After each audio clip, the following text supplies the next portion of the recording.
তো এখন দেখা যাচ্ছে যে নির্বাচনের পরে তারা নিরঙ্কুশ ক্ষমতা নিয়ে 2/3 আসন পাওয়ার ফলে তারা কোনো কিছুকে আর তোয়াক্কা করছে না। তারা প্রথমত গণভোটের গণরায় সেটাকে তারা বাতিল করে দিয়েছে, গণভোট তারা মানছে না, তারা নতুন নতুন অজুহাত দিচ্ছে, নানান ধরনের প্রস্তাবনা আনছে। কিন্তু গণভোট 70% মানুষ এখানে ভোট দিয়েছিল। আমাদের গণভোটটা হয়েছিল খুবই সুনির্দিষ্ট 4টা প্রশ্নের উপরে। গণভোট কিন্তু জুলাই সনদের উপরে হয়নি, এটা আমরা অনেক সময় ভুল করছি, বিভ্রান্ত করছি।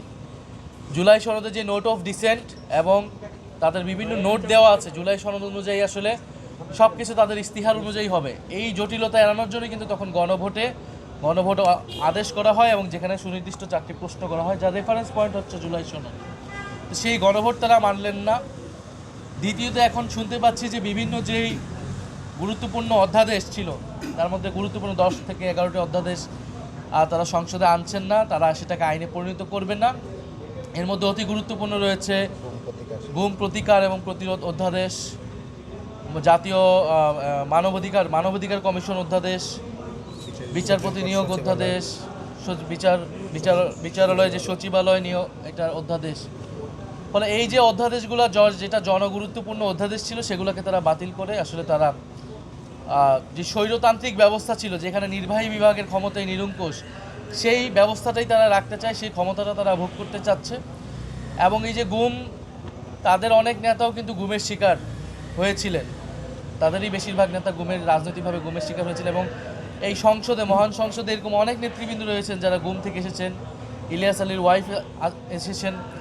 ফলে এই গুমের অধ্যাদেশটাকেও তারা বাতিল করে দিতে চাচ্ছে। এবং এইটা কিন্তু শুধু বিএনপির উপর না, আমাদের যে নিরাপত্তা বাহিনী, যাদের বিরুদ্ধে এলিগেশন ছিল, বাংলাদেশ সেনাবাহিনী সহ, ডিজিএফআই সহ, তাদের উপর যে এলিগেশনটা ছিল মানুষকে গুম করার, মানবাধিকার হরণ করার, এই অধ্যাদেশগুলো বাতিল যদি আইনে পরিণত না হয় তাহলে কিন্তু তাদের যে কলঙ্ক, সেই কলঙ্ক দূর হবে না। এবং অনেক ক্ষেত্রে ধারণা করা হবে যে বিএনপি তাদের কথায় এই কাজগুলো করছে কিনা।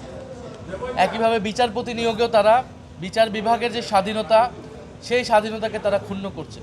তো সামগ্রিকভাবে বিএনপি একটি সংস্কার বিরোধী দল এবং গত 16 বছর আসলে তাদের প্রতি সম্মান রেখেই বলবো যে তারা নির্যাতিত হয়েছে, নিপীড়িত হয়েছে, আন্দোলন সংগ্রাম করেছে, কিন্তু মানুষ কিন্তু তাদের আন্দোলনে সাড়া দেয়নি।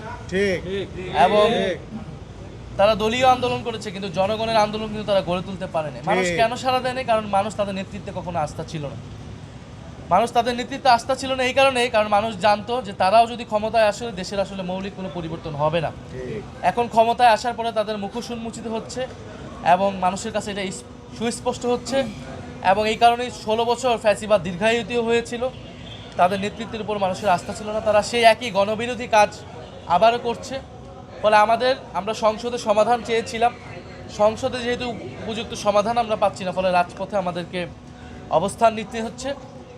আমরা এখনও আশা করব যাতে সংসদে এর উপযুক্ত পরিবেশ প্রতিকার তৈরি করা হয়, সংবিধান সংস্কার পরিষদ তৈরি করা হয় এবং অধ্যাদেশগুলোকে আইনে পরিণত করা হয়। আমরা চাই না দেশের সামনের বিএনপি বা সরকার যেটা বুঝতেছে না যে সামনে যে অর্থনৈতিক মন্দা আসতেছে, সেই জায়গায় সরকারের উপর যদি ন্যূনতম আস্থা জনগণের না থাকে, বিরোধী দলগুলো না থাকে, এই সরকার এই বিএনপি সরকার পরিচালনা করতে পারবে না। কারণ সামনে ব্যাপক অর্থনৈতিক টালমাটাল পরিস্থিতি বাংলাদেশের জন্য আসতেছে, আন্তর্জাতিকভাবে যুদ্ধ পরিস্থিতি চলতেছে। সেই জায়গায় রাজনৈতিক দলগুলোর ঐক্য প্রয়োজন ছিল, জনগণ তাহলে একটা আস্থার জায়গা পেত। ফলে সরকারের প্রতি আহ্বান থাকবে, সরকার 2/3 তারা আসন সংসদে পেলেও রাজপথ বা জনগণের ভিতরে কিন্তু বিএনপি নেই। আর বিএনপি ভোটের হিসেবেও কিন্তু বিএনপি 70% ভোটকে অগ্রাহ্য করে এই সিদ্ধান্তগুলো নিচ্ছে। ফলে সামগ্রিকভাবে আমরা দেশের এই পরিস্থিতি নিয়ে আমরা খুবই উদ্বিগ্ন এবং আমরা মনে করি যে যারা অন্তর্বর্তী সরকারের দায়িত্বে ছিলেন, ডক্টর মোহাম্মদ ইউনূস সহ, এই যে আমাদের আইন উপদেষ্টা আসিফ নজরুল সহ যার যে সকল উপদেষ্টা ছিলেন, গুরুত্বপূর্ণ ভূমিকা পালন করেছেন, তাদেরকে দায়িত্ব নিতে হবে। তারা তো এই অধ্যাদেশগুলো করেছিল, তো তারা কেন করেছিল, এখন যে বাতিল করা হচ্ছে, এগুলো নিয়ে তাদেরকে কথা বলতে হবে, ডক্টর মোহাম্মদ ইউনূসকে মুখ খুলতে হবে।